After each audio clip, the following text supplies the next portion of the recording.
बिस्मिल्लाहिर्रहमानिर्रहीम। वेलकम करती हूँ आमना की कार्टून चैनल पर। मेरा नाम आमना है और ये मेरी फर्स्ट कार्टून स्टोरी वीडियो है। वीडियो पसंद आए तो चैनल को सब्सक्राइब करें और वीडियो को लाइक करें, शेयर करें और प्यारा सा कमेंट करें। तो फिर मिलेंगे किसी और न्यू कार्टून स्टोरी वीडियो में। जब तक के लिए अल्लाह हाफिज़। अपना बहुत सारा ख्याल रखिएगा। शुक्रिया। से भरपूर होती थी। सिंध के एक खूबसूरत गांव नूरपुर में लोग कम वसाइल के बावजूद दिल से अमीर थे। ना फास्ट फूड, ना मोबाइल की लत, ना बेसुकूनी, सिर्फ सादगी, मोहब्बत और सुकून। इसी गांव में एक मेहनती और समझदार लड़की रहती थी जिसका नाम अमना था। अमना अपनी माँ के साथ सुबह सवेरे उठती, जी चूल्हे पर माँ, ताज़ा रोटियां ये लो बनाती, खाना। साग तैयार करती ये और साग। मिट्टी के घड़े से ठंडी लस्सी निकालती। उसके घर में हर चीज कुदरती और खालिस होती थी। अमना के वालिद खेतों में काम करते थे। वो कहते, बेटी, जमीन से उगा हुआ खाना सबसे पाक और सेहतमंद होता है। गांव के लोग वक्त के बहुत पाबंद थे। वो फजर के साथ उठते, दिन भर मेहनत करते और इशा के बाद जल्दी सो जाते। ना कोई बेवक्त खाना, ना फजूल आदतें। इसी वजह से वो लंबी, सेहतमंद और सुकून वाली जिंदगी गुजारते थे।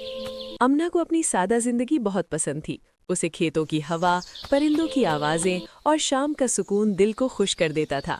लेकिन एक दिन उसकी खाला अपनी बेटी सारा के साथ शहर से गांव आई। सारा की जिंदगी बिल्कुल मुख्तलिफ थी। वो रात देर तक मोबाइल इस्तेमाल करती, सुबह देर से उठती और हर वक्त बर्गर, पिज्जा और कोल्ड ड्रिंक्स पीती रहती। उसके चेहरे पर थकन और बेचैनी साफ नजर आती थी। जब अमना ने उसे सादा खाना पेश किया तो सारा ने मुंह बनाकर कहा, ये क्या है, मुझे तो बर्गर चाहिए। अमना मुस्कुराई और नरमी से बोली, एक बार हमारा खाना खाकर देखो, फिर फैसला करना। चंद दिन गुजरे, सारा की तबीयत खराब होने लगी। उसे कमजोरी, सर दर्द और नींद की कमी होने लगी। अमना ने उसका ख्याल रखा और उसे अपनी रूटीन अपनाने का सारा, मशवरा तुम दिया। बहुत कमजोर लग पहले तो रही हो। सारा ने इनकार किया, मगर जब हालत ज्यादा खराब हुई तो वो मान गई।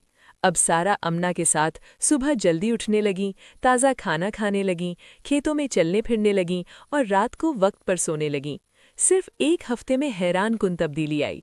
सारा का चेहरा खिलने लगा, आंखों में चमक आ गई और वो खुद को हल्का और खुश महसूस करने लगी। एक दिन सारा ने अमना से कहा, मैंने कभी सोचा भी नहीं था कि सादा जिंदगी इतनी खूबसूरत हो सकती है। शहर में सब कुछ है मगर सुकून नहीं। अमना ने मुस्कुराकर जवाब दिया, सुकून महंगी चीजों में नहीं, अच्छी आदतों में होता है। इस दिन के बाद सारा ने फैसला किया कि वो अपनी जिंदगी बदल देगी। वो शहर वापस जाकर भी वक्त पर सोने, सादा खाने और अपनी सेहत का ख्याल रखने की कोशिश करेगी। गांव के लोग आज भी वैसे ही सादा, खुश और सेहतमंद हैं, क्योंकि उन्होंने कुदरती जिंदगी को कभी नहीं छोड़ा। सबक: सादा खाना, वक्त की पाबंदी और कुदरती जिंदगी, यही असल दौलत, सेहत और सुकून का राज है।